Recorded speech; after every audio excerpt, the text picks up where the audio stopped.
Ahora ya pasamos a la parte final del curso, que es la que vamos a dedicar al resto de los temas del programa. Entonces, si van a la página 20, después de terminado el libro, tenemos el tema 36. Lo vamos a dedicar a estudiar una serie de temas, los factores de producción, y vamos a explicar primero cómo se determina el precio de los factores de producción, en el tema 36, eso lo vamos a ver hoy. Y luego haremos unas referencias a los factores de producción más importantes, sobre todo trabajo y salarios, y una digresión sobre la revolución industrial, que es el tema 37, 38 y 39. El tema 40 es muy breve, solo una observación muy breve sobre el factor de producción tierra, o los recursos naturales. Y ya pasamos en la página siguiente a los temas 41 a 44, donde estudiamos una serie de aspectos periféricos en relación con el mercado. En el 41 vamos a ver los efectos positivos y negativos, lo que se llaman las externalidades o costes externos, externalidades negativas, y los beneficios externos o economías externas. Y, por último, el tema 43 y 44, la relación que hay entre el derecho y la economía, que es muy importante. Bueno, pues mi objetivo es ver todo esto, a ser posible, entre hoy y el jueves, con lo cual les habría alcanzado a ustedes en lo que a lectura se refiere, porque para después de Semana Santa ya empezaríamos con la parte de socialismo del programa, que nos llevará una semana, y después ya la parte final del curso, que es estudiar todos los tipos de intervención que se da en una economía mixta. Libros. Los libros de las lecturas están especificados junto con el epígrafe que les voy a preguntar en cada tema. Se extraen de punto número 1 del libro de texto principal, que es la acción humana de Mises. Tienen todos que hacerse con la acción humana de Mises. El que no tenga dinero que hable conmigo, que le dejaré un ejemplar. Es un buen tocho. Y hay ejemplares en la biblioteca. 2. Socialismo, cálculo económico y función empresarial, que ya lo veo que lo tienen por ahí. Y 3, los libros de lecturas de economía política, que sobre todo el volumen 2 y el volumen 3, que los tienen en la librería. Aquellos alumnos que quieran hacer el trabajo para subir nota, ya saben que aquí solo se puede obtener dos calificaciones, suspenso y sobresaliente. Los que tengan sobresaliente y ganen el trabajo obtendrán matrícula de honor. Y quiero y puedo darlas todas. Ya saben que yo quiero poner mi granito de arena en el incremento del déficit público, de manera que no les cueste gratis la matrícula el año que viene gracias a la matrícula de honor que ya han conseguido aquí. No es por esto, es una broma, que no salga así a la posteridad. Es porque quiero darle la posibilidad de que en su expediente académico tengan una matrícula. Y cuando vaya el motorista a su casa con una matrícula, pues, le darán la máxima alegría a sus padres. Sean, por tanto, ustedes personas caritativas y denle esa alegría a sus padres. Y eso exige puños, esfuerzo, trabajo. Y hay una persona que está vuelta hacia atrás, distrayéndome y hablando con el compañero. A ver, oiga. ¿Hay alguna pregunta? ¿Alguien tiene alguna duda? ¿Alguien quiere decir algo? Es el momento de levantar la mano y preguntar. Como esto me distrae, por favor, un voluntario. Marius, que me encontré el otro día de picos pardos por el centro de Madrid. Pasamos por la calle, pum, me encuentro con Marius. Profesor, me hace usted el favor de borrar. Sí, muchas gracias. ¿Dónde era Marius? En la carrera de San Jerónimo, ¿no? En la calle de Echegaray nos encontramos. En los sitios más extraños se encuentra un alumno. Muchas gracias, Mario. Muchas gracias. Bien, venga, por favor, pase rápidamente, siéntese. Vamos a comenzar explicando cómo se determina el precio de los factores de producción. Entonces, una pequeñísima introducción previa. El precio de los bienes y servicios de consumo en una economía de mercado se determina a través de un proceso social, impulsado por la fuerza de la función empresarial, de la capacidad que tienen todos los hombres y las mujeres para darse cuenta de lo que les interesa, de lo que les merece la pena, de lo que valoran, es decir, de las oportunidades de ganancia que surgen en su alrededor y actuar en consecuencia para aprovecharse de las mismas. Ese proceso, en competencia bilateral, tiende a fijar un precio que está determinado dentro de lo que se llaman las valoraciones subjetivas de las parejas marginales. Y ustedes han hecho una lectura en la parte primera del curso correspondiente al tema 19, en la que se explica con todo detalle ese proceso. Hoy lo que vamos a hacer es explicar cómo se determina el precio pero no de los bienes y servicios de consumo, sino de los factores de producción que ayudan a producir los bienes y servicios de consumo. Lo que se denomina en economía, y quiero todo el mundo tomando notas, no así Ismael con cara de aburrido, pensando en las musarañas, el otro señor sin todo el mundo tomando notas de lo que yo digo, que es muy importante. Lo que vamos a ver hoy es cómo se determina el precio de lo que Menger denominaba bienes económicos de orden superior, o factores de producción, que los definimos como aquellos que no satisfacen directamente necesidades humanas, por tanto no son bienes y servicios de consumo, sino que requieren la colaboración de otros factores de producción para que a lo largo de un proceso productivo que conlleva tiempo, terminan de una manera indirecta madurando en un bien de consumo. Entonces, son bienes de consumo, por ejemplo, pues una botella de agua mineral, la entrada de un cine, y son factores de producción la instalación fabril donde se llenan de agua las botellas de agua mineral, o la máquina de cine que se utiliza para grabar la película, o yendo más para atrás, el mineral de hierro que se extrae de la mina para darle tratamiento y convertirlo en acero, etcétera. Todas las etapas que hay previas antes de alcanzar el consumo final. Lo que vamos a ver hoy es cómo se determina el precio de los factores de producción, es decir, de esos bienes económicos que no satisfacen directamente necesidades humanas, no están en la etapa final del consumo, están en las etapas previas, pero que ayudan junto con otros, a lo largo de un proceso productivo que conlleva tiempo, a producir los bienes de consumo. La idea esencial es que es el precio de los bienes de consumo el que determina de manera indirecta y a través de un proceso empresarial muy complicado el precio de los factores de producción. Es decir, que si los ladrillos tienen precio y se paga precios por ellos en el mercado, y también el hierro, y también el alquiler de una instalación fabril, y también tiene precio un ordenador y programas de ordenador, y equipos de comunicaciones, y un tractor y una oruga, tienen precio no porque podamos comernos y nos satisfaga directamente necesidades esos factores de producción, sino porque tienen precio porque ayudan a producir en última instancia y después de un periodo de tiempo más o menos prolongado, bienes de consumo, léase el piso en el que vivimos, el coche que conducimos, etcétera, que sí que valoramos y por el que pagamos un precio alto. Luego, cuando vemos que el mineral de hierro, un ordenador, ladrillos tienen precio, es porque ayudan a producir bienes de consumo que valoramos y que tienen precios. O expresado de otra manera, los precios de los factores de producción surgen indirectamente y vienen determinados indirectamente del precio de los bienes de consumo. O como les he repetido en varias ocasiones en clase, y produce mucho escándalo, sobre todo aquellas personas que no son peritas en la materia, son los costes los que siguen a los precios y no al revés. Porque esperamos vender, ese es un ejemplo típico de Röpke, un economista alemán, un bien de consumo, por ejemplo, un sombrero de diseño por 100 euros, estamos dispuestos hoy como empresarios a asumir costes comprando mano de obra, diseño, material, etcétera, de hasta menos de 100 euros para producir el bien de consumo. Todo ello en un entorno empresarial de incertidumbre. Puede ser que nos equivoquemos, que incurramos en costes superiores a lo que luego podemos vender y cosechemos pérdidas. Pero todos actuamos pensando en obtener beneficios. Estamos dispuestos a hoy incurrir en el desembolso del precio de factores de producción, es decir, en costes, porque esperamos que mañana, cuando culmine el proceso productivo y se hayan materializado esos factores, se hayan convertido en bienes de consumo y servicios finales que ya pueden consumir los consumidores, seamos capaces de venderlos a un precio tal que nos permita recuperar todos los costes en los que hemos incurrido previamente y además nos deje el margen de beneficio empresarial puro más elevado posible.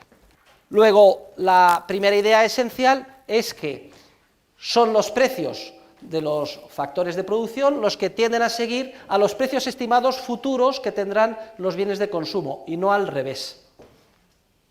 Y hoy lo que vamos a ver, dando un paso más, es con detalle cómo se determina el precio de los factores de producción. Y es muy importante, porque las etapas previas al consumo, recuerden ustedes nuestros esquemas triangulares que vimos en la teoría del capital, en el libro Dinero, Crédito Bancario y Ciclos Económicos, son las etapas desde el punto de vista de facturación, de esfuerzo productivo, de empleo de trabajadores, más numerosas e importantes de toda la economía. La inmensa mayoría de nosotros estamos desarrollando nuestro esfuerzo en esas etapas. También es muy importante la clase de hoy porque uno de los factores de producción más relevantes es el factor que se llama trabajo. En realidad es una denominación impropia, porque no existe tal cosa como factor trabajo, como si fuera uniforme y homogénea. Existe una constelación casi infinita de diferentes tipos de trabajo. Trabajador especializado en la construcción de tal tipo, fresador, arquitecto, técnico, arquitecto, una infinidad. Y cada uno de ellos aporta su granito de arena al proceso productivo en esas etapas previas. Y el precio de los servicios del trabajo se llama salario. Luego, hoy, al explicar cómo se determina el precio de los factores de producción en general, vamos a explicar en concreto cómo se determina el salario, porque nosotros, en nuestra faceta de trabajadores, somos un factor de producción. Pero también las mismas leyes que vamos a explicar hoy se aplican para explicar cómo se determina el precio de otros factores de producción, por ejemplo, de los recursos naturales, del alquiler o renta de un piso para un despacho de abogados o para una empresa de administrativos o la renta sobre la que se encuentra la instalación fabril, una fábrica, o lo que cuesta el alquiler de un ordenador, que es un factor de producción. El precio de mercado de todos esos servicios, los factores de producción, es lo que vamos a determinar hoy. Luego, la clase de hoy es de gran importancia. Y la lectura es la lectura de Rothbard sobre determinación del precio de los factores de producción, que se encuentra, por favor, recuérdenmelo, creo que es en el volumen 2 de lecturas. Tienen ustedes ahí el programa, ¿no? Y lo que voy a hacer es seguir literalmente esta lectura de Rothbard, que es la traducción al español de un capítulo de su libro Man, Economy and State, que tienen ustedes en el volumen 2 de lecturas, y que es la lectura obligatoria que tienen que haber efectuado ya a esta fecha, y si hay alguno que está retrasado, por favor que se ponga al día. Muy bien, pues para entender cómo se determina el precio de los factores de producción, tenemos previamente, tomen todos buena nota, que entender unos conceptos previos esenciales. En primer lugar, el concepto de factor específico, factor de producción específico. Es aquel que solo se puede dedicar a una línea productiva concreta. Factor de producción específico es aquel que solo se puede dedicar a una línea productiva concreta. Por contra, vamos a definir factor de producción no específico. Factor de producción no específico es aquel que se puede dedicar a varias líneas de producción, es decir, que es versátil. Y un ejemplo del factor de producción no específico más típico es el factor de producción trabajo, porque créanlo ustedes o no, el profesor de ustedes pues vale para bastantes cosas. Unas las hará mejor, otras las hará peor. Por ejemplo, yo sirvo para dar clases de economía. También puedo barrer, limpiar una casa, cambiar pañales a los niños. Lo hago muy mal porque el olor me produce náuseas y me desmayo. O sea, soy un desastre y un manazas. Pero una de las peculiaridades del ser humano, del hombre y de la mujer, es que en muy raras ocasiones es un factor específico que solo vale para algo concreto. Son casos extremos. La mayor parte de nosotros, bien es cierto que con diferencias, pues podemos hacer distinto tipo de cosas. Es cierto que habrá ámbitos que nos gusten más, que tengamos más vocación, que nos cueste menos trabajo, pero valemos para diferentes cosas. Y una de las peculiaridades, por tanto, del ser humano es su capacidad de adaptación, su versatilidad. Es decir, que no somos en general un factor de producción específico que solo valga para una cosa concreta. Y luego, el tercer concepto que vamos a introducir es el de factor de producción aislable. Factor de producción aislable es aquel que puede ser separado de otro en la producción. Factor de producción aislable es aquel que puede ser separado de otro en la producción. Decimos esto porque hay en diversas circunstancias en el mercado en las cuales nos encontramos con factores de producción específicos que solo valen para una cosa, y en otras circunstancias factores de producción que no son aislables, es decir, que tienen siempre que ir acompañados de otro para producir su función productiva. Yo siempre pongo todos los años un ejemplo que con los años ha quedado de modé, porque resulta que se han muerto ambos de sus protagonistas. Y hace 20 años, cuando yo decía que si ya ponía el ejemplo de Tipicol, todo el mundo sabía quién era Tipicol, pero ahora pongo el ejemplo de Tipicol, Ismael, ¿usted sabe quién es Tipicol? Ni idea, coño. ¿Usted sabe quién era Tipicol? Tampoco, nada. ¿Usted sabe que las que somos barrejetes sí sabemos quién era Tipicol? Pues eran dos humoristas que iban siempre vestidos de negro, de cuervos, con levita, uno alto, otro bajo, y podrán ustedes meterse pues en internet y ver que eran unas personas geniales. Bueno, pues Tipicol iban siempre juntos, como martes 13, ¿no?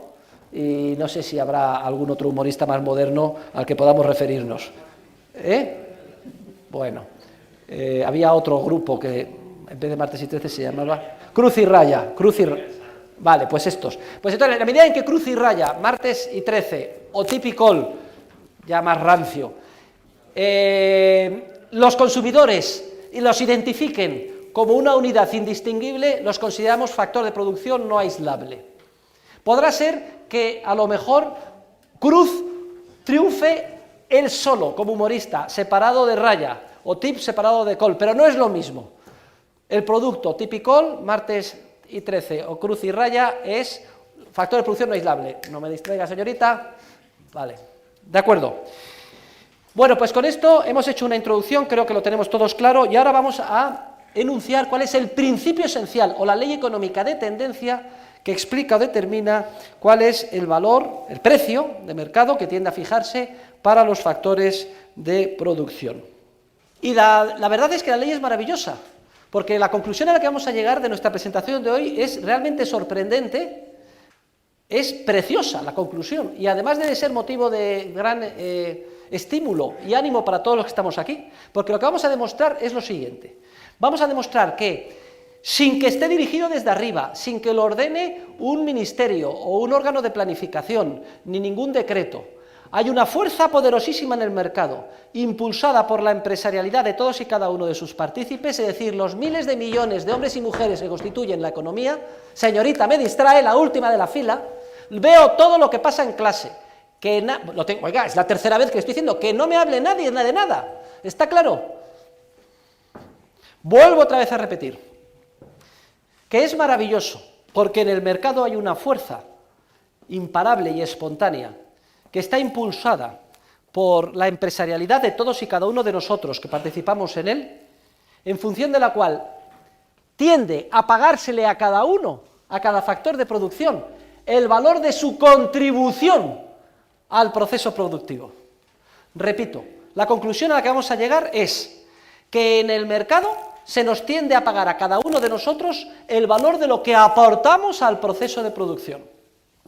Esta es una ley de tendencia inexorable, impulsada por la fuerza de la función empresarial de todos los partícipes del mercado. Y vamos a explicarla y demostrarla por qué esto es así. Y digo que debe de ser motivo de satisfacción para todos, porque a la conclusión a la que llegamos es que tanto más aportemos al proceso de producción, tanto más valor tenga lo que nosotros contribuimos al proceso social de cooperación social, tanto más seremos pagados. Esa es la ley de tendencia. Luego, y antes de entrar en su detalle, si yo quiero conseguir trabajo, ¿qué es lo que tengo que hacer? Lo digo porque yo he participado en muchas entrevistas de trabajo, y no es, digamos, rara la campaña en la que no se presenta gente que no comete errores garrafales, como por ejemplo, llegar a la entrevista masticando chicle, desganados, y aquí que se paga. Miren ustedes, el que llega a una entrevista con esa actitud, patada en el culo y fuera. ¿Saben ustedes cuál es la actitud correcta para conseguir trabajo? Jamás se pregunta cuánto se gana. Se llega a la entrevista y se dice, señor o señora que me está entrevistando, yo vengo a esta empresa solamente con un objetivo, Hacer todo lo posible para solucionarle a ustedes problemas, papeletas y contribuir el máximo de mi esfuerzo al objetivo de esta empresa. Es decir, vengo a dar a esta empresa. Y no me preocupa nada lo que me van a pagar, porque ya verán ustedes lo que voy a contribuir y cuál va a ser mi aportación. Y por mis propios méritos ya me pagarán ustedes lo que corresponda. Es cierto que al comienzo llega uno muy pez a la empresa, con muy poca experiencia, conocimiento y práctica. Los primeros meses casi teníamos nosotros que pagar a la empresa, porque pierden tiempo en enseñarnos, etc. Pero es una inversión que hace la empresa en nosotros, porque si somos gente ilusionada, que consideramos un privilegio el poder trabajar, y que estamos dispuestos a dar el todo por el todo, y a contribuir a esa empresa, en la medida en que nuestra aportación cada vez sea mayor, cada vez, por una vía o por otra, veremos cómo somos ascendidos y nuestra remuneración aumenta. Y esto que es cierto a nivel individual, lo es con mucho más contundencia a nivel social, y lo vamos a explicar hoy a través de qué proceso se lleva a cabo. Luego, el principio esencial, y sigo literalmente la lectura de hoy, es la siguiente.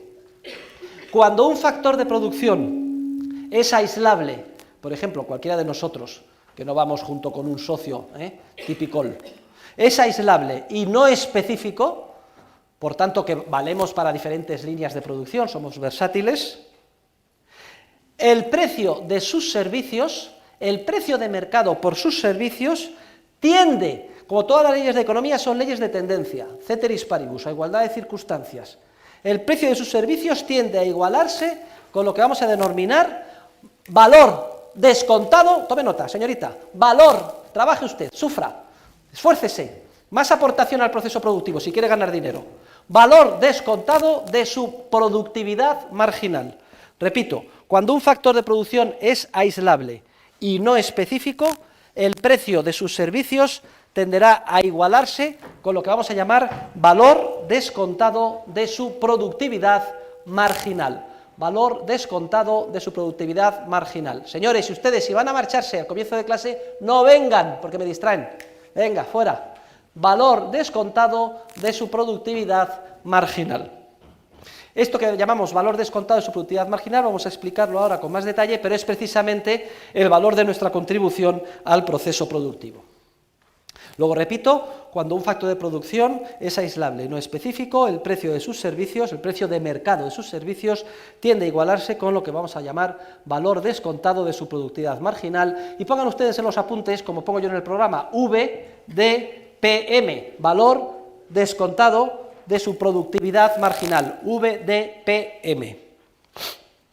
Para entender que sea el valor descontado de la productividad marginal, vamos a ir por fases. Y vamos a empezar por la primera. La primera es explicar qué entendemos por la productividad marginal física. La productividad marginal física, queridos alumnos, la vamos a definir como la cantidad adicional de bien final de consumo que permite producir una unidad adicional o marginal de factor. Repito, la productividad marginal física, PMF, es la cantidad adicional de bien final de consumo que permite producir una unidad adicional o marginal de factor de producción. Imagínense ustedes que 19 horas de factor trabajo zapatero, y lo de zapatero no va con segundas intenciones, permite producir 40 pares de zapatos. Imagínense ustedes que una hora adicional o marginal, en vez de 19, 20 horas, nos permite producir 42 pares de zapatos. El concepto de productividad marginal física en este ejemplo concreto es 2 pares de zapatos. Una hora marginal en el margen adicional nos permite producir 2 pares de zapatos más. Ese es el concepto de productividad marginal física. Cantidad adicional del bien final de consumo que permite producir una unidad marginal de factor de producción, manteniendo constantes, el resto de los factores de producción, ceteris paribus, manteniendo constantes todos los demás factores de producción. Porque ya hemos dicho que el proceso productivo es un proceso en el que cooperan muchos factores, pero a efectos de determinar el precio de uno solo, tenemos que hacer como la ficción de que el resto de los factores de producción se mantienen constantes. La electricidad, la instalación, la máquina que utiliza para coser el zapato, todo está... Solamente si estamos viendo el precio de la hora, a ver cómo lo determina el mercado, del trabajo prestado por el zapatero, pensamos, si manteniendo todo constante, damos una hora más, prestamos una hora más, ¿en qué se va a plasmar esto en términos de bien final del consumo? ¿En un par de zapatos más? Pues eso sería la productividad marginal física en nuestro ejemplo. La productividad marginal física se guía por la ley de los rendimientos decrecientes. Es una ley que pueden ustedes ver en el capítulo, en el tema 6 o 7 del programa y que tienen la correspondiente lectura y que la explica con todo detalle. Esta ley dice que manteniendo un factor fijo, si el factor variable va aumentando en unidades, se produce un incremento de la producción que al principio es más que proporcional, pero que llega un momento a partir del cual los incrementos adicionales de producción cada vez son menores. Es decir, aunque vayamos metiendo unidades adicionales, horas más de trabajo, claro que se produce un resultado mayor en términos de bien final del consumo, pero cada vez el incremento llega a un volumen de producción tal que a partir de ese volumen el incremento cada vez es menor. En términos gráficos, aunque no me gusta a mí utilizar la gráfica, pasar de la parte cóncava a la parte convexa. Bien, se puede demostrar en términos estrictamente praxeológicos, porque esto tiene que ser así, no vamos a entretenernos, el que tenga interés que lo analice o que lo lea en el correspondiente tema. Lo que sí vamos a hacer ahora está en el tema 10, si no me equivoco, del programa. Lo que sí vamos a hacer ahora es dar un paso más. Hemos explicado el concepto de productividad marginal física y ahora vamos a dar un paso más. Vamos a explicar el concepto de valor de la productividad marginal física. Pues es muy sencillo. El valor de la productividad marginal física es igual a la productividad marginal física multiplicada por el precio de mercado que se espera obtener. Si en nuestro ejemplo la productividad marginal física, ¿cuánto era? ¿Cuántos pares de zapatos era, señorita? No, 40 no. Eran 40 con 19 horas, pero con una hora más, 20, se producían 42. Luego la productividad marginal física eran 2 pares de zapatos, ¿vale? Si en nuestro ejemplo la productividad marginal física eran 2 pares de zapatos, ¿cuál es el valor de la productividad marginal física? Bueno, si el empresario espera poder vender cada par de zapatos, ¿a cuánto está un par de zapatos?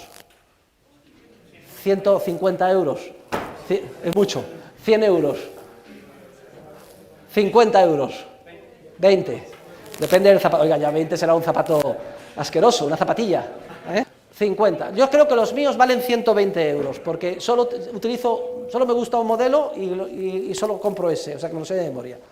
Si cada par de zapatos vale 50 euros, el valor de la productividad marginal física serían los 2 pares de zapatos por 50, 100 euros, es decir, la misma idea que antes, pero en términos de precios de mercado. Y ya llegamos, en tercer lugar, al valor descontado de la productividad marginal física. Miren, el problema es que el valor de la productividad marginal física no se obtiene ahora, cuando yo presto mis servicios de zapatero, sino que se obtiene una vez que termina el proceso productivo en el que colaboro yo junto con otros factores de producción y a lo mejor lleva 6 meses o un año hasta que culmina o madura en los zapatos. Luego, cuando se termine el proceso de producción dentro de un año y estén los zapatos producidos, es cuando se podrán vender esos 2 zapatos a 50 euros, 100 euros dentro de un año. Pero tengo que pagar al trabajador hoy, porque le pago diariamente o le pago semanalmente o, como es costumbre, una vez al mes. Nos pagan una vez al mes nuestra aportación al proceso productivo actual, con independencia de que solo madure en bienes finales de consumo dentro de 6 meses, un año y medio.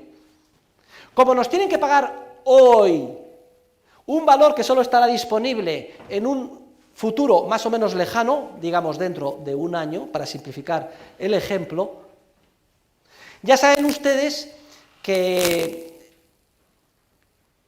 es principio esencial en el proceso productivo, inseparablemente unido a nuestra naturaleza humana, la categoría lógica de la preferencia temporal, que a igualdad de circunstancias los seres humanos valoramos más el presente que el futuro, y que como resultado de esto tiende a fijarse un precio de mercado de los bienes presentes en función de los bienes futuros que llamamos tipo de interés.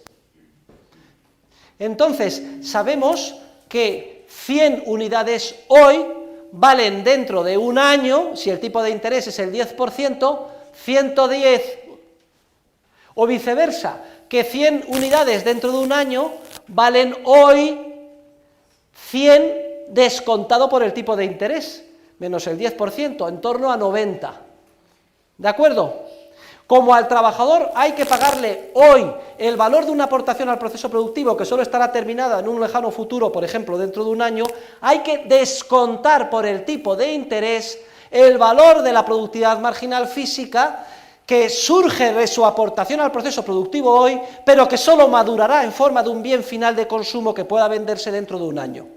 Luego, lo que se paga a cualquier factor de producción es lo que llamamos el valor hoy descontado por el tipo de interés, valor descontado, por eso VD, por el tipo de interés, de la productividad marginal física, de nuestra aportación, de la aportación de la unidad adicional de factor que hagamos hoy, en forma de un bien final de consumo que solo estará terminado dentro de un periodo de tiempo, por ejemplo, de un año. Luego, en nuestro ejemplo, si el tipo de interés, señorita, es el 10%, la productividad marginal física eran 2 pares de zapatos, el valor de esa productividad cuando los vendamos dentro de un año a 50 euros son 100 euros, pero hay que pagar hoy al trabajador, y 100 euros dentro de un año al 10% valen hoy 90. Lo que dice la ley es que tendemos a pagar al trabajador, en nuestro ejemplo zapatero, un trabajador especializado en la producción de zapatos, 90 euros. Que hay una ley inexorable en el mercado que lleva que cada uno se nos pague el valor de nuestra contribución, pero hoy, es decir, descontado por el tipo de interés de aquello que nosotros aportemos en forma de un bien final de consumo que solo estará disponible una vez que se termine en un mañana más o menos lejano. Bueno, pues vamos a demostrar que esta ley de tendencia es cierta y que se da en el mercado sin que nadie la dirija desde arriba. Y vamos a demostrarlo en su contrario. Es decir, ¿qué pasaría si al trabajador no se le pagara o a cualquier factor de producción no se le abonase, si no estamos hablando del factor trabajo, si estamos hablando de la renta de otro factor de producción, de lo que vale alquilar un ordenador, de lo que vale alquilar un piso, una instalación fabril, una máquina, un tractor, etcétera? ¿Qué pasaría si no se le pagara el valor hoy de su contribución al proceso productivo? Lo que hemos denominado el valor descontado de su productividad marginal. ¿Qué pasaría si el empresario pagara, en el caso concreto del trabajo, al trabajador, menos que el valor descontado de su productividad marginal? Pues pasaría una cosa muy sencilla. Si yo, por la hora adicional o marginal de productor de zapatos, le pago menos de los 90 euros, que es lo que a mí me aporta al proceso productivo, está claro que esa hora marginal me produce un beneficio empresarial muy grande. Si yo pago 70 en vez de 90, le pago al trabajador por esa hora 70 y él contribuye al proceso productivo 2 pares de zapatos a 50 euros 100 dentro de un año, que su valor descontado por el tipo de interés es 90. Está claro que por contratarle esa última hora he obtenido un beneficio empresarial puro de 90 menos 70, 20. Porque estoy pagando menos de lo que me produce. Como los empresarios están deseosos de obtener beneficio, bien él o cualquier otro competidor dirá: yo no me paro aquí, ¿por qué solo 20 horas, de 19 a 20? Voy a contratar una unidad adicional de factor trabajo, es decir, una hora más, porque en la última hora me he forrado, he ganado 20 limpios de beneficio empresarial puro, voy a contratar una hora más, en vez de 20, 21, para acumular un beneficio adicional al de la anterior hora. Y eso o bien lo hago yo o me lo hará un competidor. Entonces contrato al trabajador una hora más, y si las circunstancias no han cambiado, obtendré otros, si le puedo seguir pagando 70 euros por esa hora adicional y puedo seguir vendiendo los zapatos por 100 euros dentro de un año, valor hoy 90, obtendré otros 20 euros de beneficio. ¿Y por qué voy a parar con 21 horas si acabo de obtener 20 por la hora número la 20ª, otros 20 por la 21ª? Voy a contratar otra hora, la 22ª, y así sucesivamente. Pero entonces, ¿saben ustedes lo que pasa? Conforme más horas de mando de un factor, y aquí entran en vigor los determinantes individuales del precio. A igualdad de circunstancias, conforme aumenta la demanda de cualquier bien o factor, el precio tiende a subir. Y si estoy produciendo con las horas adicionales cada vez más pares de zapatos, ¿ustedes qué piensan cuando lleguen esos pares de zapatos en forma de oferta creciente, unidades y más unidades al mercado? A igualdad de circunstancias, conforme el número de unidades se llegan a la venta aumenta, el precio tiende a bajar. Luego, fíjense ustedes, gráficamente con mi mano, lo que pago al trabajador por cada hora adicional llega un momento en que cada vez me va a costar más, y lo que obtengo por cada par de zapatos que lanzo al mercado cada vez lo voy a poder vender por menos, hasta que llega un momento en el que uno y otro coinciden. Es decir, que pago por la hora marginal al trabajador el valor descontado de la productividad marginal. Pero ¿y si me equivoco y me paso? Y eso sucede en muchas ocasiones, porque todo el proceso de mercado es un proceso que se lleva a cabo por empresarios en un entorno de incertidumbre que por prueba y error tratan de encontrar cuáles son las combinaciones que les producen más beneficio. ¿Y si me paso? ¿Y si he dejado llevar por el optimismo, se vende demasiado bien el trabajador, pienso que va a ser superproductivo y le pago de más, y luego cuando llega la dura realidad me aporta poco al proceso productivo?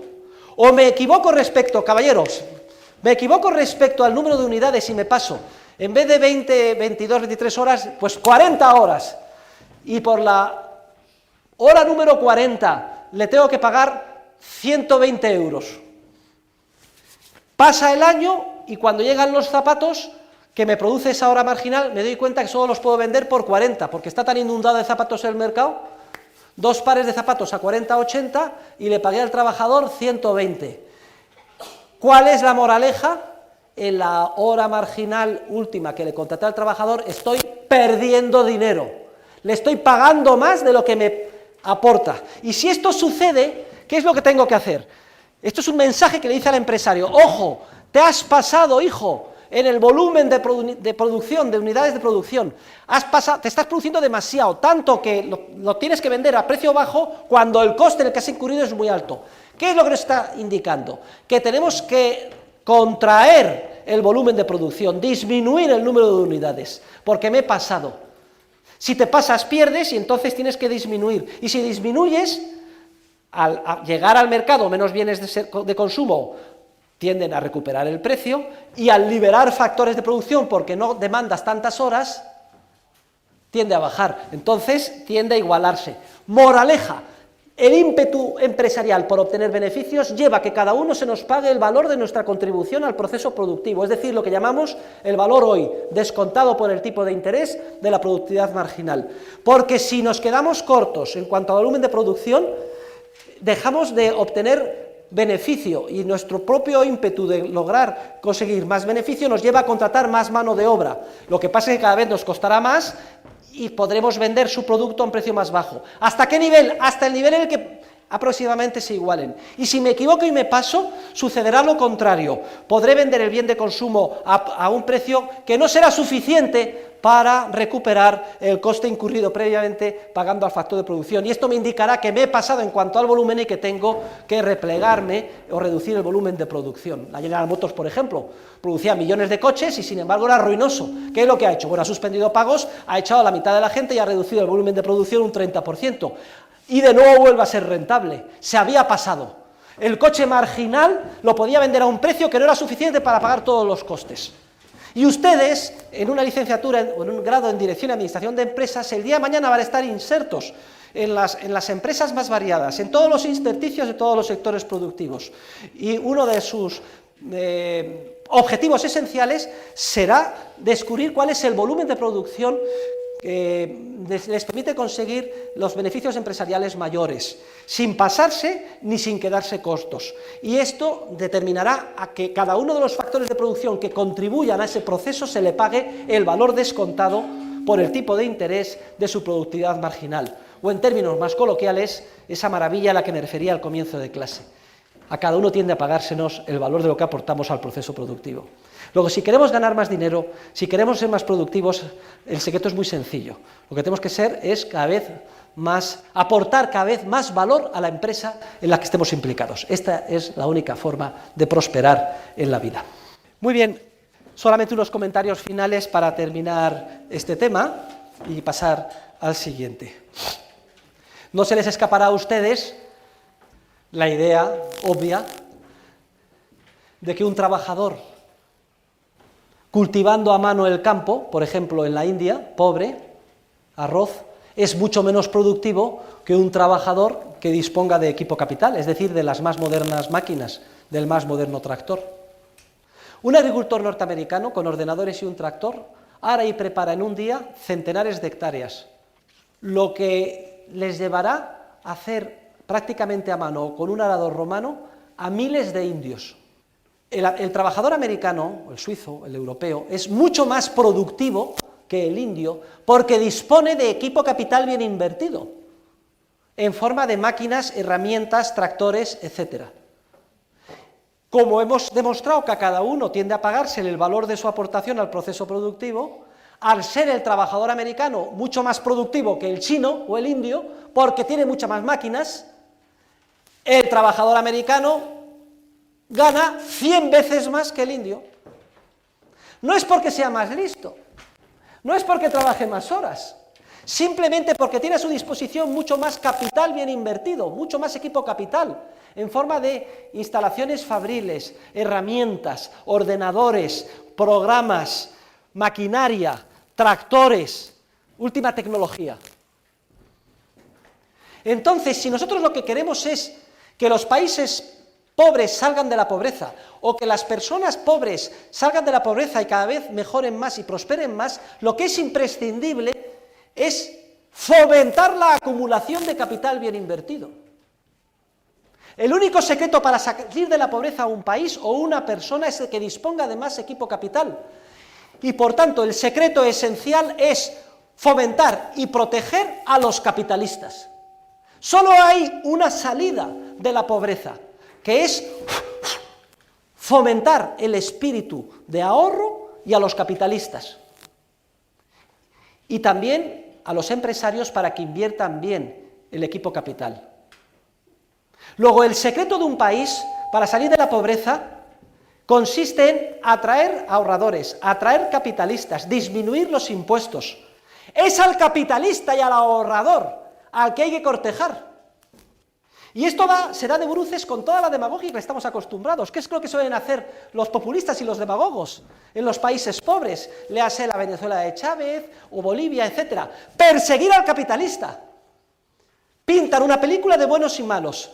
Y dicen, el capitalista explotador, los pobres. ¿Qué hay que hacer? Expropiar a los capitalistas, redistribuir la riqueza, quitar a unos para dar a otros, aumentar los impuestos. Esto es condenar a la pobreza a los trabajadores. Porque la teoría económica demuestra que a cada trabajador tiende a pagarse el valor de su aportación al proceso productivo. Y esa aportación o contribución es tanto mayor, es decir, el trabajador es tanto más productivo cuanto más capital disponga en su labor diaria. Y para eso hace falta que otros previamente lo hayan ahorrado. Y esto exige cortejar al capitalista, animarle a que ahorre, no expropiarle, atraer inversiones extranjeras. Es al capitalista al que hay que cortejar y al que hay que fomentar para ayudar a salir de la pobreza a los trabajadores. Y sin embargo, repito, reitero, el esquema que se nos presenta, escuchamos en la calle, es justo el contrario.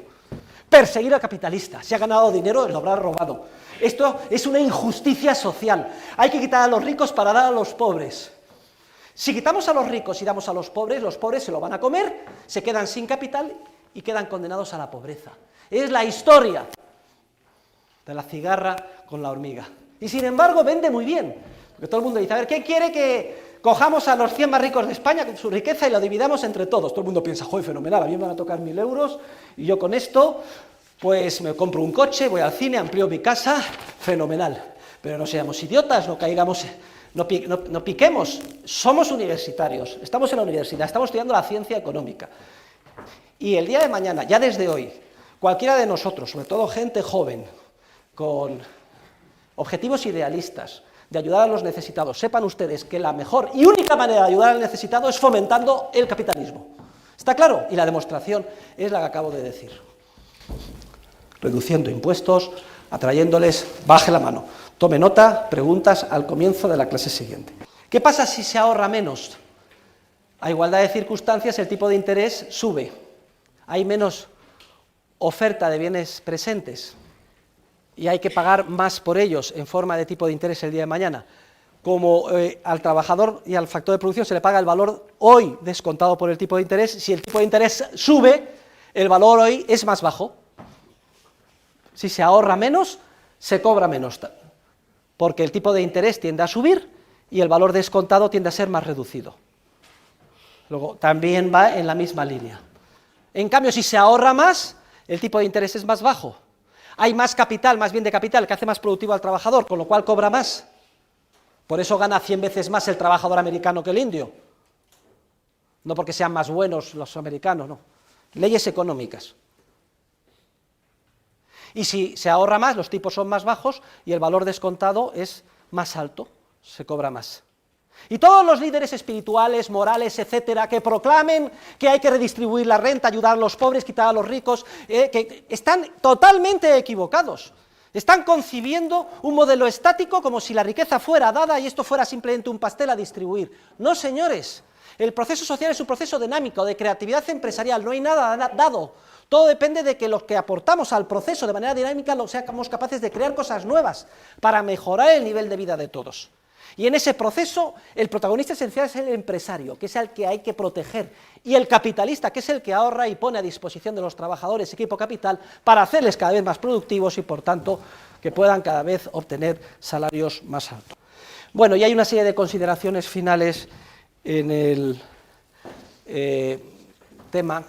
¿Qué pasa si los factores no son aislables? El caso de Typical o de Cruz y Raya. Pues la ley es la misma. Lo que pasa es que es para el factor conjuntamente considerado, Typical, Cruz y Raya o Martes y 13. A los dos se les paga el valor descontado de su productividad marginal. Y alguien me dirá, oiga, ¿y entonces qué va para Cruz y qué va para Raya? Pues miren, eso, la teoría económica no puede entrar ahí. Cerrarán el contrato para el conjunto no aislable. Y luego entre ellos se tendrán que poner de acuerdo, a lo mejor por mitades, o a lo mejor no, porque uno es más mandón y se queda con 2/3 y le machaca al otro. ¿De acuerdo? ¿Qué pasa si en el proceso productivo hay varios factores no específicos y uno concretamente que es específico, solo vale para esa línea de producción concreta? La ley que hemos enunciado es para los factores no específicos, los versátiles, lo que valen para varias cosas.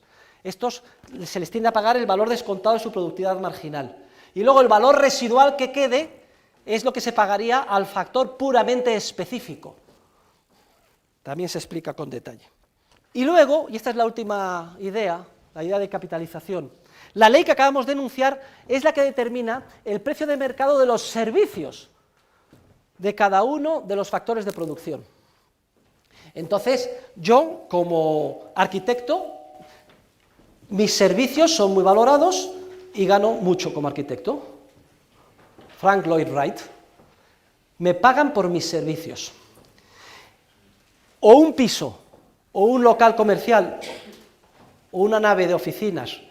La renta de alquiler es el precio de mercado por los servicios que proporciona ese local comercial. En el caso del trabajo se llama salario, en el caso de esos bienes de capital, renta, o el alquiler de la máquina. Lo que hemos explicado es cómo se determina el precio de mercado de los servicios de cada factor de producción. Pero no escapará a la percepción de ustedes que en muchísimas ocasiones en el mercado no solo contratamos los servicios, que sí se contratan, Yo contrato los servicios del ordenador de Oracle o de Hewlett Packard y pago tanto de alquiler al mes. Contrato los servicios de alquiler para mi despacho de abogados.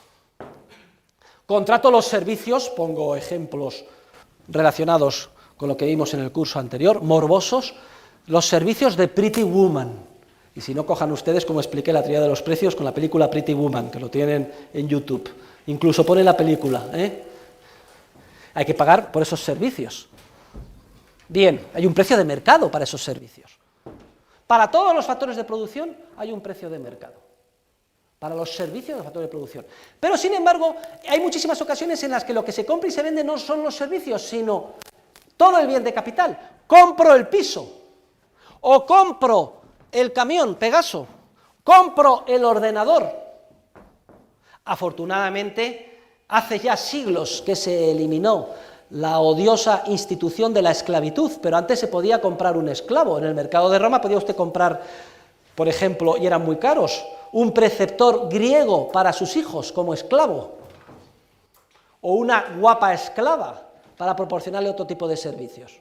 ¿Cómo se determina el precio de mercado cuando lo que se compra es todo el bien de capital y no los servicios? Pues a través de lo que se llama un proceso de capitalización. Y es que si el bien de capital en el periodo T proporciona un valor V1, en el primer año proporciona unos servicios que tienen un precio de mercado de alquiler del piso de 10.000 euros, 12.000 euros al año, 1.000 euros al mes, ese V1 se puede valorar hoy descontándolo por el tipo de interés. Y el segundo año, en el momento T2, proporciona otro valor, se puede descontar al origen ya 2 años, por el tipo de interés 2 años, y el tercer año proporciona otro valor V3, se descuenta al origen, pero ya 1, 2, 3 años, y así sucesivamente, hasta el T más N, que dure, que se descontaría en el origen. El valor de sumar todas las rentas que se obtendrían cada año y que se determinan por el valor descontado de la productividad marginal cada año, el VDPM del 1, el VDPM del 2, el VDPM del 3 y el VDPM del N, valor descontado de la productividad marginal del año N, llevado al hoy se denomina el valor capitalizado del bien. Y hay una regla mnemotécnica, para que ustedes nunca se les olvide, suponiendo un bien de capital de duración indefinida, por ejemplo, un factor recurso natural que no se gasta nunca, la regla es clarísima. El valor hoy descontado por el tipo de interés es igual al valor de la renta, R, partido por el tipo de interés. Es el valor actual de una renta, duración infinita, descontado por el tipo de interés. R partido por el tipo de interés. Por ejemplo, un piso, si renta 12.000 euros al año y el tipo de interés es el 10%, tenderá a tener un valor hoy igual a 120.000 euros. Y si el tipo de interés baja al 5, 0,05, se duplica el valor hoy, 240.000. Si sube el tipo de interés, se reduce. Todo el mundo tome nota de esta regla mnemotécnica. No es exacta para los bienes de capital que tienen una duración corta, pero para los bienes de capital de duración prolongada tiende a ser el valor de las rentabilidades futuras tiende a tener un valor muy pequeño hoy, porque al descontarlo por el tipo de interés se reduce mucho. Si es dentro de 10, 15 o 20 años, se iguala. Los bienes de capital de gran duración se igualan mucho con los de duración indefinida, que son los recursos naturales, y vale como regla mnemotécnica. Y también le vale para entender cómo se determina el precio de los títulos valores que representan en pequeñito la propiedad de los bienes de capital, es decir, las acciones en los mercados de valores.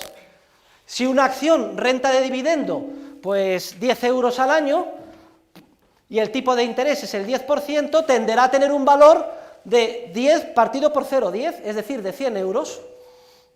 Y es obvio, ¿por qué? Porque si usted invierte en esa acción 100 euros, va a obtener un 10%.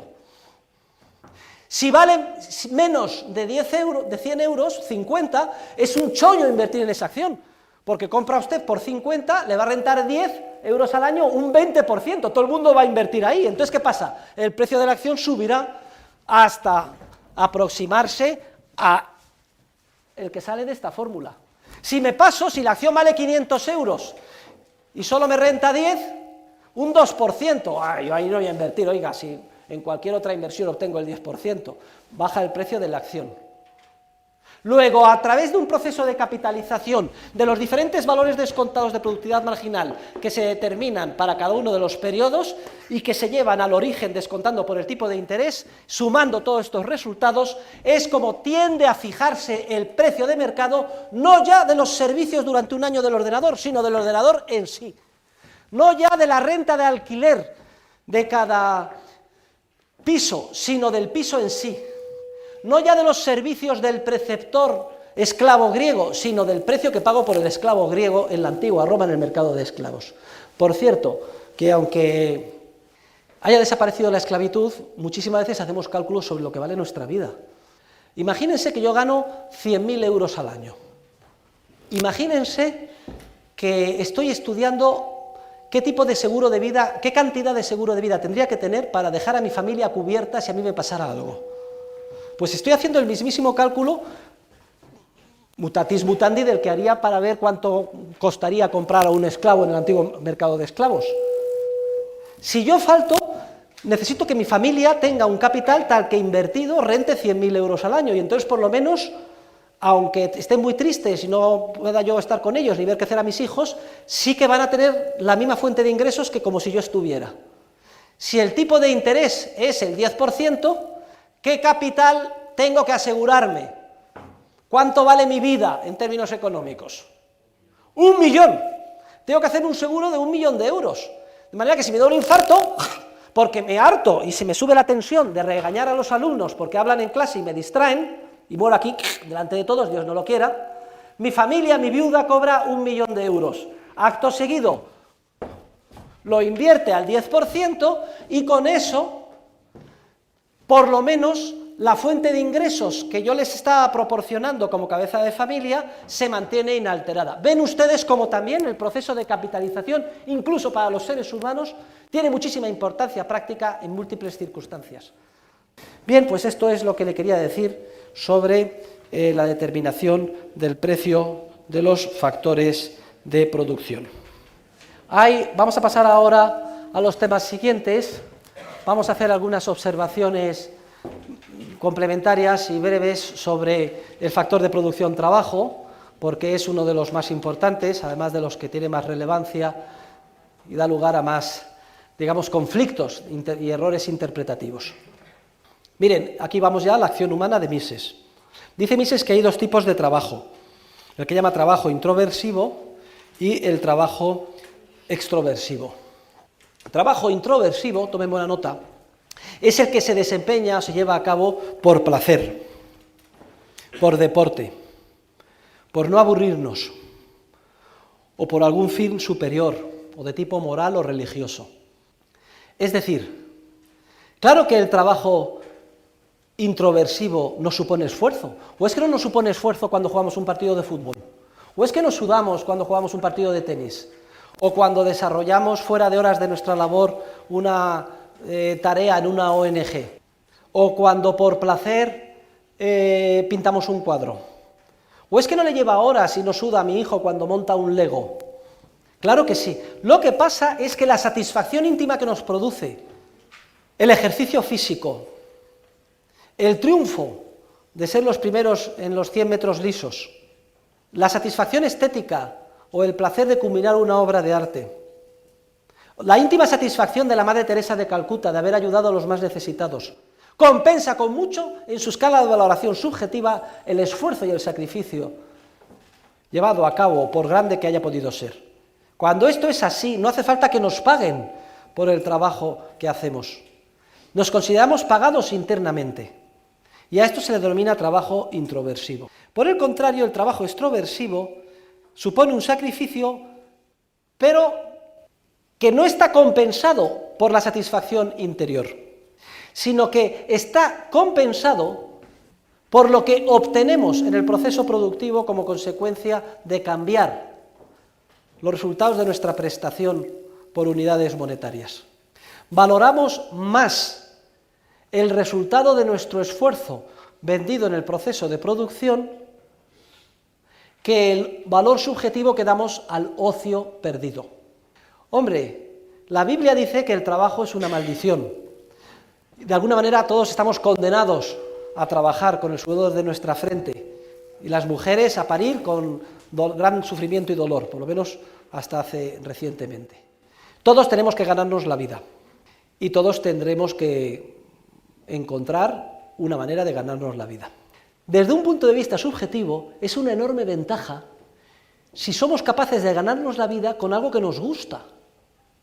Porque entonces, queridos alumnos, somos doblemente pagados. No solo por el salario que obtenemos, sino además por la satisfacción interior de la labor bien hecha, de desarrollar, de prestar nuestro trabajo en una actividad que nos gusta, por la que tenemos vocación, etc. Ya les he dicho a ustedes en alguna ocasión, se lo dije al grupo anterior, que yo tengo una gran vocación como enseñante. A mí me encanta dar clases, a pesar de que me cuesta mucho trabajo, Tengo que estudiar muchas horas, escribir libros, prepararme la clase antes, hago un esfuerzo muy grande por tratar de traspasarle mis conocimientos aquí, adelgazo 1 kilo después de cada clase, pero sin embargo lo haría encantado, aunque no cobrara nada, aunque no fuera catedrático de universidad nivel 29 ni me pagaran los miles de euros que me paga el Estado. Luego, si yo les daría clase a ustedes gratis, incluso a lo mejor estaría dispuestos a pagarles por el privilegio de darles clase a ustedes, y resulta que no solo no tengo que pagarles y estoy encantado de darles clases, sino que además me pagan a mí, dense cuenta que soy el hombre más afortunado del mundo, porque en última instancia estoy cobrando 2 veces. Queridos alumnos, una de las mayores tragedias de la humanidad, uno de los efectos más nefastos de la propaganda anticapitalista, sindicalista, malentendida, de la izquierda y de la progresía, es haber eliminado deliberadamente ese gozo y esa alegría por el trabajo, por la parte introversiva del trabajo que efectuamos, desprestigiando la actitud mental del trabajador, llevándole a la idea errónea de que es explotado por un perverso sistema capitalista y que solo gracias a la supuesta protección del Estado, de los sindicatos o de terceros, líderes morales, etcétera, puede sobrevivir el pobre trabajador. Y el que antes iba contento a su trabajo ahora va encabronado, pensando que es la víctima alienada de una maquinaria sin alma. No solo toda esta presentación es errónea, sino que además es perversa e inmoral, porque está envenenando a múltiples trabajadores que irían encantados a trabajar y recibirían, como yo, doble salario, en especie por la satisfacción simplemente de hacer las cosas bien, y en efectivo. Llevar la idea al trabajador de que es víctima de la explotación, sustituirle la alegría en el trabajo por el fastidio de sentirse explotado, es uno de los daños más graves que se puede efectuar en una persona. Y además da lugar a muchísimos desequilibrios, desajustes de tipo personal. Por tanto, hoy la clase de hoy es muy práctica. No solo han aprendido, señorita, cómo tienen que hacer una entrevista de trabajo. No solo han aprendido que cuanto más aporten al proceso productivo, más van a ganar, sino que además han aprendido que hay que ir a trabajar con la cabeza bien alta, contentos y alegres, porque serán doblemente pagados. Les saldrá mejor su trabajo, contribuirán más, cobrarán más en efectivo y además serán más felices. También es importante su éxito empresarial a la hora de elegir dónde quieren colocarse. No son iguales todas las empresas, etcétera. A veces tenemos que tomar decisiones empresariales en entorno de incertidumbre, o tardamos 2 o 3, digamos, intentos hasta que nos encajamos bien, o cambian las circunstancias de nuestra vida, etcétera. Tenemos que seguir buscando, sin duda alguna. Pero procuren obtener felicidad de lo que hagan, porque entonces su vida, la verdad es que será radicalmente distinta y mucho mejor de lo que sería en otras circunstancias. El mercado laboral es un mercado movido por empresarios que quieren obtener beneficios. La función empresarial en el mercado laboral está dispersa como en cualquier otro mercado. Entre los trabajadores que quieren encontrar el mejor lugar donde ubicarse y prestar sus servicios, conforme a lo que han aprendido, sus gustos y vocaciones. Desde el punto de vista de los empresarios que están deseosos de obtener gente joven o no joven, de valía y con experiencia, que les saque las castañas del fuego y que sean productivos. Hay un entorno de incertidumbre. Múltiples empresas estarían encantadas de contratar a muchos trabajadores que no se dan cuenta, esos trabajadores, de que serían muy felices en esas empresas. Es preciso que la creatividad empresarial y el ánimo de obtener beneficios, es decir, de darse cuenta que hay oportunidades de ganancia que plasman desajustes, un trabajador que no se emplea donde debiera y una empresa que lo necesita, quede ahí, porque el empresario, al aprovechar esa oportunidad de ganancia, dirá: tate, compro barato, vendo caro. Este trabajador se le puede contratar y llevarle a mi empresa. Y para eso hace falta que el proceso productivo sea libre, que el mercado laboral sea libre, ágil, flexible, no intervenido. Pero, sin embargo, no hay mercado más rígido e intervenido que el laboral. Sobre pretexto de la gran mentira científica de que hay que proteger al trabajador en contra del capitalismo, se ha creado un pseudo derecho que rigidiza completamente las relaciones laborales. No se puede pagar lo que el mercado determine. Se establecen leyes de salario mínimo superior al valor descontado de la productividad marginal, que hacen que no sea rentable contratar a miles y miles de trabajadores, generalmente minorías marginadas, mujeres, inmigrantes, que quedan en paro o desempleo. Se imposibilita que se contrate libremente el proceso de rescisión de la relación laboral si las cosas no van bien, no nos entendemos, la química no encaja, el proceso productivo es erróneo, lo he expandido demasiado y tengo que replegarme. No puedo pactar con usted libremente cuál será la indemnización, sino que me la fijan desde fuera. Es mucho más difícil despedir a un trabajador, queridos alumnos, en España, que divorciarse, sobre todo desde que hay el divorcio exprés. ¿Y esto qué determina? Cuando el mercado laboral está rigidizado, queridos alumnos, no funciona y surgen todo tipo de desajustes y sobre todo el paro y desempleo. Hay dos tipos, dice Mises, de paro o desempleo. Tome nota, el que llama paro cataláctico, también llamado a veces paro friccional, no me gusta este término, es un término copiado del mundo de la ingeniería. También a veces se llama paro voluntario, desempleo voluntario, tampoco me gusta. El término quizás más corriente, más correcto, es el de paro cataláctico, que viene de catalateín, es intercambio en griego. La cataláctica es la ciencia de los intercambios, una parte de la ciencia económica. El paro cataláctico consiste en que no se trabaja porque, primero, hay personas que valoran más el ocio que lo que les van a pagar en el trabajo y deciden no trabajar voluntariamente. Son muchos vagabundos. Vamos, es que yo he tenido la experiencia personal. Mire usted, le doy este trabajo con esta remuneración. No quieren, porque prefieren seguir vagabundeando y vivir de indigentes pidiendo. Hay muchas personas que son perezosas. Más de uno de nosotros o de nosotras podremos autoinculparnos del pecado capital de la pereza. ¿Contra la pereza? ¿Qué? ¿No lo sabe nadie? ¿Qué? Usted lo sabe, pero toda esta pandilla de vagos no sabe nada. ¡Diligencia! Chicos jóvenes y chicas jóvenes. También hay diligencia contra la pereza, diligencia, es decir, equivale a ponerle a uno en el culo una guindilla y salir corriendo. Pero frente a este paro friccional, voluntario, cataláctico, que siempre hay otro tipo de paro, que es el realmente perjudicial, que es el que se llama el paro institucional o involuntario. Es aquel que surge porque coactivamente el Estado, bien directamente o a través de su legislación laboral, de salarios mínimos y todo lo que significa la legislación laboral, impide por la fuerza que un trabajador que estaría encantado de contratarse un determinado salario con esta empresa y la empresa que estaría encantada de contratarle puedan cerrar uno y otro el trato, porque el salario es inferior al que se fija por la ley, o porque las condiciones de trabajo que pactarían libremente sin coacción uno y otro no son las que establece la legislación laboral. Cuando se establece por ley un salario real superior al que fijaría el mercado, que es el valor descontado de la productividad marginal, cuando se conceden privilegios a los sindicatos para que puedan utilizar la violencia, huelgas salvajes, impidiendo por la fuerza que trabajadores que quieran trabajar trabajen, y se extraen violentamente salarios que no son los del mercado, inmediatamente un volumen muy grande de trabajadores, todos aquellos que aportan al proceso productivo un valor inferior al salario coactivamente impuesto por la legislación, o son despedidos o dejan de ser contratados o ambas cosas a la vez. Y entonces surge un volumen tremendo de desempleo. El desempleo surge como consecuencia de la intervención de los gobiernos y sindicatos en el mercado laboral. Es la causa inmediata del desempleo que ya les expliqué cuando estudiamos el capítulo correspondiente de mi libro sobre los ciclos económicos.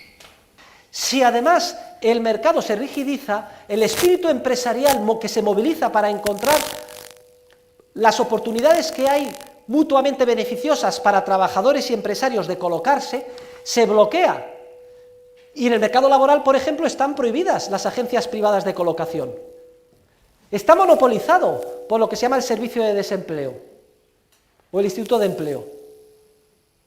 Solamente marginalmente se permiten los llamados headhunters, los empresarios para buscar a las cabezas o los talentos o a los directivos de las grandes empresas.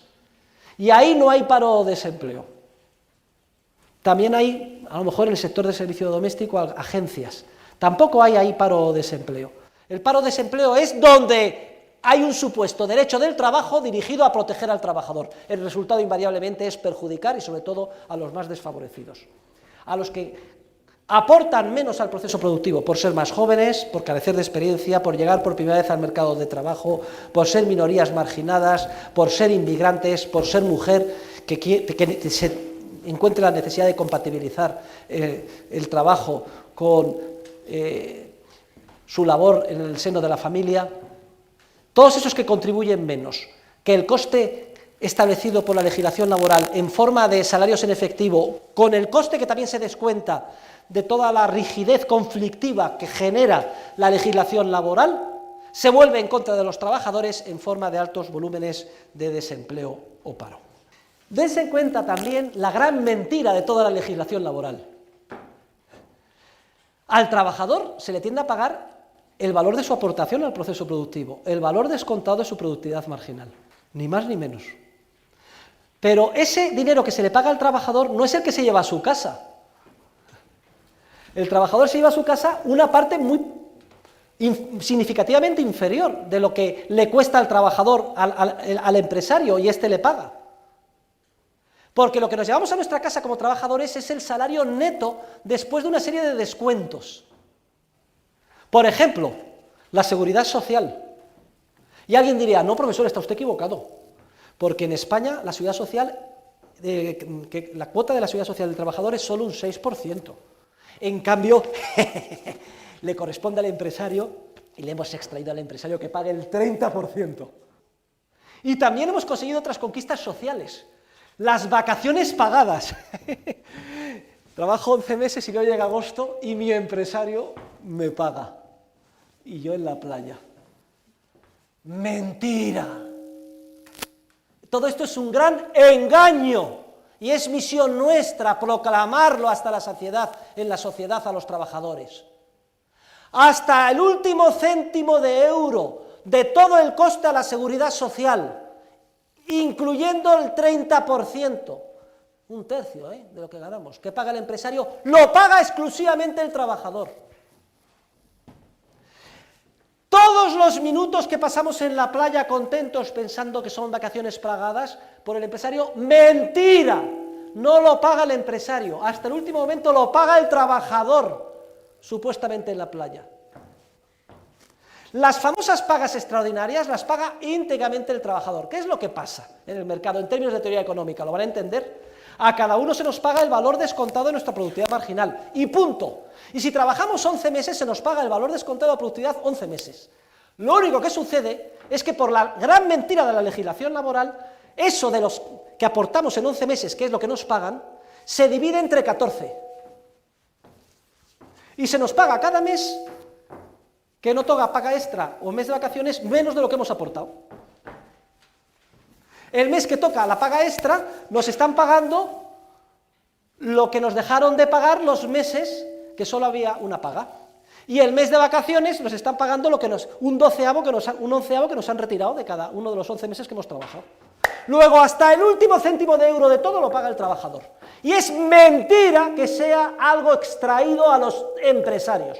La ley económica, la teoría económica, así lo demuestra. Y este conocimiento es esencial que lo tengan los trabajadores, porque si fueran conscientes de ello, las circunstancias serían radicalmente distintas. ¿Ustedes creen que admitirían que les quiten un tercio de su salario para la seguridad social pública, sabiendo que con ese dinero pueden contratarlo una sanidad privada mejor y un plan de pensiones privado que les garantiza más a la jubilación y además les sobra dinero? En vez de mantener a toda la mandurria de funcionarios y servicios y colas y listas, etcétera. Y muchos de nosotros diríamos, sobre todo recién casados y con necesidades, no quiero estar un mes de vacaciones, sobre todo pagándolas yo, solo quiero tomarme 15 días porque necesito el dinero. Y hoy en día, si te pillan trabajando para otro es un delito, y al empresario le ponen una multa y a usted también. Son vacaciones coactivas y forzosas que nos imponen a los trabajadores, pero todo vestido con la gran mentira de una lucha o conquista social, como si esto se hubiera exprimido y sacado a los capitalistas. No hay que ser tampoco Einstein para entenderlo, ni venir a las clases de economía del profesor Huerta de Soto para entenderlo. pero hoy desde luego que hemos estudiado el mercado de trabajo y cómo se determina el salario, lo tenemos que entender. El valor descontado de la productividad marginal que paga el empresario es el coste laboral total que le cuesta al empresario. Y al empresario le daría lo mismo para cada uno de nosotros, en vez de pagarle el 30% del sueldo a la seguridad social, dárselo al trabajador y que él se buscara la vida y hiciera con eso lo que quisiera. Y en vez de pagarle los 11 meses en forma de 14 pagas, dárselos, pues mire, le doy los 11 meses cada mes. Y cada mes va a tener usted una retribución más alta. Y luego cuando llegue agosto, si se quiere ir, no le pago, y si se quiere quedar, le pago, y entonces va a ganar más, y cada uno que decidiera en libertad lo que quisiera. Pero no, señores, papá Estado, de manera dictatorial y coactiva, se cree superior a nosotros y nos impone nuestra forma de vida. Pero en vez de hacerlo abiertamente, lo hace engañando a la ciudadanía, vistiéndolo y presentándolo como si fuera una conquista social extraída o exprimida de los empresarios, cuando no es tal cosa. Al empresario daría lo mismo en vez de pagarle, repito, esa parte del coste laboral a la seguridad social o ponerlo en un fondito para luego pagar el mes de agosto, dárnoslos a nosotros en tiempo y forma, y nosotros que somos mayorcitos y además en un régimen democrático elegimos a nuestros gobernantes, decidir con nuestro dinero lo que queremos hacer. Por lo cual la teoría económica y la sensatez lleva a desmontar toda la legislación laboral, porque está toda ella construida en perjuicio de los trabajadores, no de los capitalistas, en perjuicio de los trabajadores. Dañan profundamente a aquellos a los que dicen que quieren favorecer. Y esto es de una hipocresía y de una moralidad grandiosa. Y además genera un volumen de desempleo enorme. La culpa del desempleo y del paro la tiene toda la legislación laboral, sedicentemente legislada para proteger al trabajador. La verdad es que esto es indignante. Esto es uno de los descubrimientos científicos que lleva a uno a la indignación. Debemos de clamar en todos los niveles en los que podamos nosotros intervenir, de nuestra familia, nuestros amigos, en la calle, el día de mañana cuando tengamos responsabilidades, etcétera, por la transparencia, la verdad y la luz en este ámbito. Siempre que se pague, se quiera poner, porque claro, la idea es muy sencilla, dice, bueno, hay pobreza, pues vamos a establecer un salario mínimo, es lo más obvio, ¿no? Es que porque nadie puede vivir con menos de 1.000 euros o de 600, vamos a establecer un salario mínimo. Regalo envenenado. Todos aquellos trabajadores que contribuyen al proceso de producción menos que el mínimo no son contratados. Y los que estén contratados y produzcan menos, en la primera de cambio son despedidos. Resultado, paro y desempleo. Otra idea que surge, a las mujeres se les paga menos que a los varones. Vamos a establecer la misma remuneración. Oiga, si esto es así, pues a lo mejor es por alguna razón, pero que está usted condenando al desempleo a todas aquellas mujeres que por querer compatibilizar la vida familiar con la laboral, etcétera, no aporten tanto como los varones equivalentes. Entonces, ¿qué pasa? ¿No los contratan? Desempleo o paro. Inmigrantes, lo mismo. Si España tiene 5 millones de parados, el doble que países de su entorno económico, es porque la legislación laboral en España es mucho más protectora del trabajador. Fíjense ustedes, qué paradoja, ¿eh? ¿Y esto qué pasa? ¿Solo lo sabe el profesor Huerta de Soto? Esto lo sabe todo el mundo.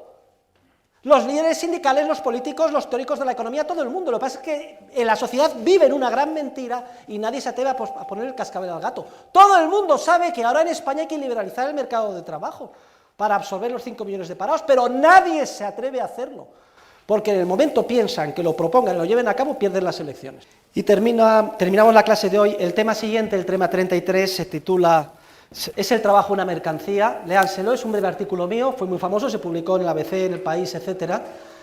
Se lo voy a preguntar en el examen, es una recapitulación de 1,5 páginas de todo lo que hemos visto. Léanselo, y también el artículo de Hadley sobre el salario mínimo. Y la próxima vez que participe en un debate sobre si hay que liberalizar o no el despido en España, ya saben ustedes la respuesta, que sí. No que haya despido libre, el despido que libremente se pacte entre las partes, que no esté legislado. Y por último, hay una lectura que se titula La red de telecomunicaciones del mercado, que es de Hayek. No tiene desperdicio, léanse todo ese artículo sobre el paro y los sindicatos en los años 80, y con eso terminamos toda nuestra visión sobre el mercado de trabajo. El jueves hablaremos de la revolución industrial. Muchas gracias, queridos alumnos. Hasta el jueves, por favor, tráiganme la lista de asistentes.